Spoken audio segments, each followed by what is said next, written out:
Okay, it is day 24 of reading through the scriptures. We're in Genesis 24. I'm going to have my son read for the first verse. And Abraham was old and Advanced in his years. And Yahweh had blessed Abraham in every way. And Abraham said to the oldest servant of his house, who ruled over all that he had, "Please put your hand under my thigh, so that I make you swear by Yahweh, the Elohim of the heavens and the Elohim of the earth, that you do not take a wife for my son from the daughters of the Canaanites among whom I dwell. But go to my land and to my relatives and take a wife for my son Yitzchak." And the servant said to him, "What if the woman refuses to follow me to this land? Do I then take your son back to the land from which you came?" And Abraham said to him, "Beware lest you take my son back there. Yahweh, Elohim of the heavens, who took me from my father's house and from the land of my relatives, and who spoke to me and swore to me, saying, 'To your seed I give this land,' he sends his messenger before you, and you shall take a wife for my son from there. And if the woman refuses to follow you, then you shall be released from this oath only. Do not take my son back there." Then the servant put his hand under the thigh of Abraham his master, and swore to him concerning this matter. And the servant took 10 of his master's camels and left, for all his master's good gifts were in his hand. And he arose and went to Aram Naharim, to the city of Nahor. And he made his camels kneel down outside the city by a fountain of water at evening time, the time when women go out to draw water. And he said, "Yahweh, Elohim of my master Abraham, please cause her to meet me before me this day, and show loving commitment to my master Abraham. See, I am standing here by the fountain of water, and the daughters of the men of the city are coming out to draw water. Now let it be that the young woman to whom I say, 'Please let down your jar to let me drink,' and she says, 'Drink, and let me water your camels too,' let her be the one whom you have appointed for your servant Yitzchak. And let me know by this that you have shown loving commitment to my master." And it came to be, before he had ended speaking, that see, Rivkah, who was born to Bethuel, son of Milcah, the wife of Nahor, Abraham's brother, came out with her jar on her shoulder. And the young woman was very good-looking, a maiden, no man having known her. And she went down to the fountain, filled her jar, and came up. And the servant ran to meet her and said, "Please let me drink a little water from your jar." And she said, "Drink, my master." And she hurried and let her jar down to her hand and gave him a drink. And when she had finished giving him a drink, she said, "Let me draw water for your camels too, until they have finished drinking." And she hurried and emptied her jar into the trough and ran back to the fountain to draw water, and drew for all his camels. And watching her, the man remained silent in order to know whether Yahweh had prospered his way or not.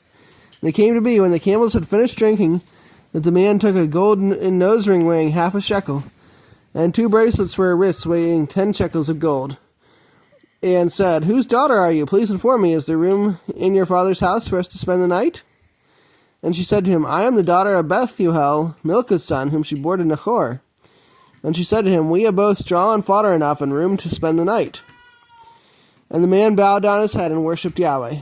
And he said, "Blessed be Yahweh, Elohim of my master Abraham, for he has not forsaken his loving commitment and his truth toward my master. As for me, being on the way, Yahweh led me to the house of my master's brothers." Then the young woman ran and informed those of her mother's house these matters. And Rivkah had a brother whose name was Laban, and Laban ran out to the man to the fountain. And it came to be, when he saw the nose ring and the bracelets on his sister's wrists, when he heard the words of his sister Rivkah, saying, "Thus the man spoke to me," that he went to the man and saw him standing by the camels at the fountain. And he said, "Come in, O blessed of Yahweh. Why do you stand outside? I myself have prepared the house and a place for the camels." So the man came into the house while he unloaded the camels and provided straw and fodder for the camels and water to wash his feet and the feet of the men who were with him. And he set food before him to eat. But he said, let me not eat until I have spoken my word. And he said, speak on. And he said, I am Abraham's servant. And Yahweh has blessed my master exceedingly, and he has become great. And he has given him flocks and herds, and silver and gold, and male and female servants, and camels and donkeys. And Sarah, my master's wife, bore a son to my master when she was old. And he has given to him all that he has. And my master made me swear, saying, do not take a wife for my son from the daughters of the Canaanites, in whose land I dwell. But go to my father's house and to my relatives, and take a wife for my son. And I said to my master, what if the woman does not follow me? But he said to me, Yahweh, before whom I walk, sends his messenger with you, and shall prosper your way. And you shall take a wife for my son from my relatives and from my father's house. Then when you go to my relatives, you are to be released from this oath. And if they do not give her to you, then you are released from my oath. And this day I came to the fountain and said, Yahweh, Elohim of my master Abraham, please, if you are prospering the way in which I am going, see, I am standing by the fountain of water, and when the young woman comes out to draw water, and I say to her, please give me a little water from your jar to drink. And she says to me, drink, and let me draw for your camels too. Let her be the woman whom Yahweh has appointed for my master's son. And I had not yet ended speaking in my heart. Then see, Rivkah was coming out with her jar on her shoulder. She went down to the fountain and drew water. And I said to her, please let me drink. She hurried and let her jar down from her shoulder and said, drink, and let me water your camels too. So I drank, and she watered the camels too. And I asked her and said, whose daughter are you? And she said, the daughter of Bethuel, Nahor's son, whom Milcah bore to him. Then I put the nose ring on her nose and the bracelets on her wrists. And I bowed my head and worshipped Yahweh, and blessed Yahweh, Elohim of my master Abraham, who had led me in the true way to take the daughter of my master's brother for his son. And now, if you are going to show loving commitment and truth to my master, let me know, and if not, let me know, so that I turn to the right or to the left. And Laban answered Bethuel too, and said, the matter comes from Yahweh. We are not able to speak to you either evil or good. See, Rivkah is before you. Take her and go, and let her be your master's son's wife, as Yahweh has spoken. And it came to be, when Abraham's servant heard their words, that he bowed himself towards the earth before Yahweh. And the servant brought out ornaments of silver and ornaments of gold, and garments, and gave them to Rivkah. He also gave costly gifts to her brother and to her mother. And he and the men who were with him ate and drank and spent the night. When they arose in the morning, he said, let me go to my master. But her brother and her mother said, let the young woman stay with us a few days, at least 10, then you go. And he said to them, do not delay me, since Yahweh has prospered my way. Let me go, so that I go to my master. And they said, let us call the young woman and ask her. So they called Rivkah, and said to her, are you going with this man? And she said, I shall go. So they let go Rivkah, their sister, and her nurse, and Abraham's servant and his men. And they blessed Rivkah and said to her, let our sister become the mother of thousands of 10,000s, and let your seed possess the gates of those who hate them. And Rivkah and her young women arose, and they rode on the camels and followed the man. So the servant took Rivkah and left. And Yitzchak came from the way of Behir Lachai Roi, for he dwelt in the south. And Yitzchak, which is Isaac, went out to meditate in the field in the evening. And he lifted his eyes and looked and saw the camels coming. And Rivkah lifted her eyes, and when she saw Yitzchak, she dismounted from her camel.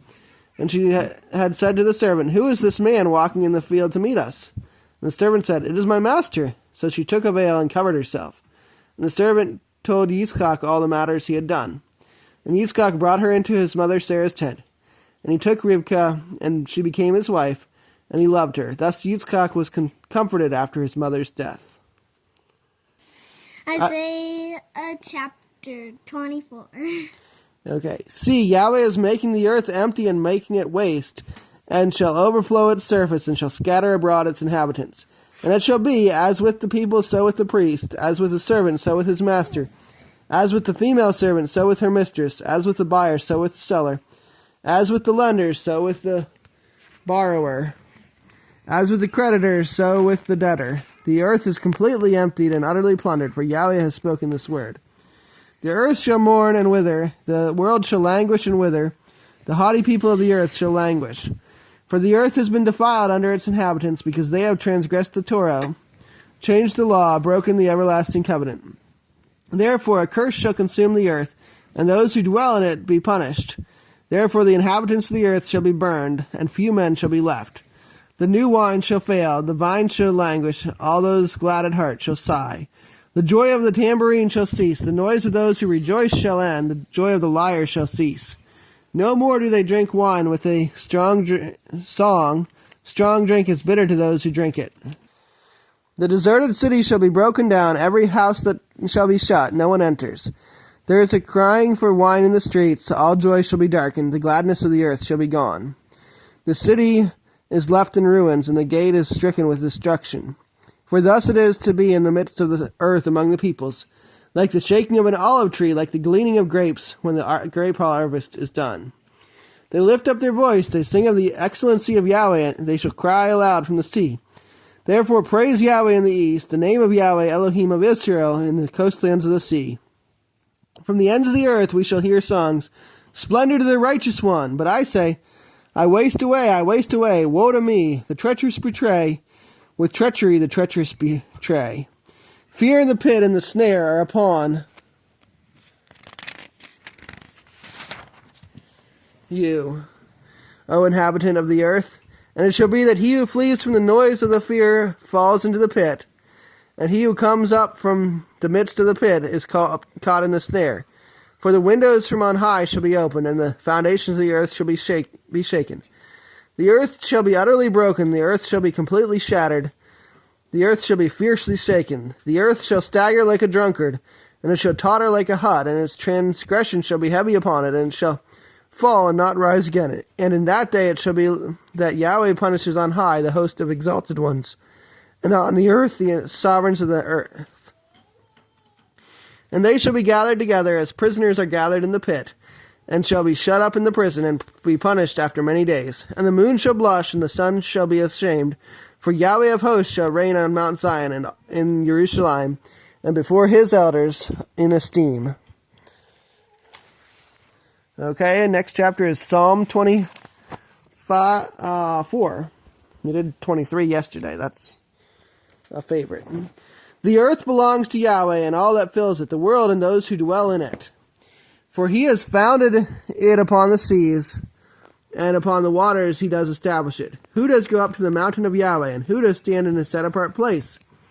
He who has innocent hands and a clean heart, who did not bring his life to naught, and did not swear deceivingly. He receives a blessing from Yahweh and righteousness from the Elohim of his deliverance. This is the generation of those who seek him, Yaakov, who seek your face. Selah. Lift up your heads, O you gates, and be lifted up, you everlasting doors, and let the sovereign of esteem come in. Who is this sovereign of esteem? Yahweh strong and mighty, Yahweh mighty in battle. Lift up your heads, O you gates, even lift up, you everlasting doors, and let the sovereign of esteem come in. Who is the sovereign of esteem? Yahweh of hosts. He is the sovereign of esteem. Selah. Okay, that was my son reading the last verse of Psalms. All right, one more chapter. It is Matthew 24. Pretty soon we're going to be done with the book, and then we'll...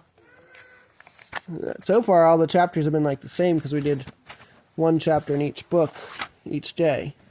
All right, Matthew 24. And going out, Yeshua went away from the set-apart place, and his taught ones came near to point out to him the buildings of the set-apart place.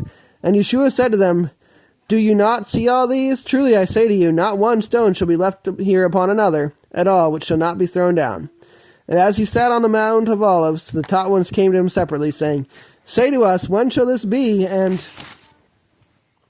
what is the sign of your coming and of the end of the age? And Yeshua answering said to them, Take heed that no one leads you astray, for many shall come in my name, saying, I am the Messiah, and they shall lead many astray. And you shall begin to hear of fightings and reports of fightings. See that you are not troubled, for these have to take place, but the end is not yet. For nation shall rise against nation, and reign against reign, and there shall be scarcities of food, and deadly diseases, and earthquakes in places, and all these are the beginning of birth pains. Then they shall deliver you up to affliction and kill you, and you shall be hated by all nations for my name's sake. And then many shall stumble, and they shall deliver up one another, and shall hate one another. And many false prophets shall rise up and lead many astray. And because of the increase in lawlessness, the love of many shall become cold. But he who shall have endured to the end shall be saved. And this good news of the reign shall be proclaimed in all the world as a witness to all the nations, and the end shall come. And then the end shall come. So when you see the abomination that lays waste, spoken of by Daniel the prophet, set up in the set-apart place, he who reads, let him understand. Then let those who are in Yehuda flee to the mountains. Let him who is on a housetop not come down to take whatever out of his house. And let him who is in the field not turn back to get his garments. And woe to those who are pregnant and to those who are nursing in those days. And pray that your flight does not take place in winter or on the Sabbath. For then there shall be great distress, such as has not been since the beginning of the world until this time. No, nor ever shall be. And if those days were not shortened, no flesh would be saved. But for the sake of the chosen ones, those days shall be shortened. If anyone then says to you, look, here is the Messiah, or there, do not believe. For false messiahs and false prophets shall arise, and they shall show great signs and wonders, so as to lead astray, if possible, even the chosen ones. See, I have forewarned you. So if they say to you, look, he is in the desert, do not go out. Or look, he is in the inner rooms, do not believe. For as the lightning comes from the east and shines to the west, so also shall the coming of the Son of Adam be. For wherever the dead body is, there the vultures shall be gathered together. And immediately after the distress of those days, the sun shall be darkened, and the moon shall not give its light, and the stars shall fall from the heaven, and the powers of the heaven shall be shaken. And then the sign of the Son of Adam shall appear in the heaven, and then all the tribes of the earth shall mourn, and they shall see the Son of Adam coming on the clouds of the heaven with power and much esteem. And he shall send his messengers with a great sound of a trumpet, and they shall gather together his chosen ones from the four winds, from one end of the heavens to the other. And learn this parable from the fig tree. When its branch has already become tender and puts forth leaves, you know that the summer is near. So you also, when you see all these, know that he is near at the doors. Truly I say to you, this generation shall by no means pass away until all this takes place.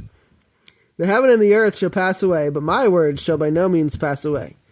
But concerning that day and the hour no one knows, not even the messengers of the heavens, but my Father only. And in the days of Noah, so also shall the coming of the Son of Adam be.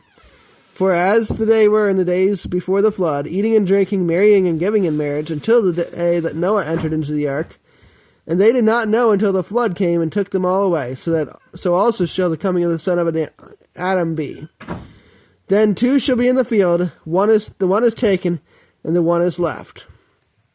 2 women shall be grinding at the mill, one is taken, and one is left.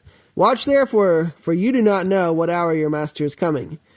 And know this, that if the master of the house had known what hour the thief would come, he would have watched and not allowed his house to be broken into.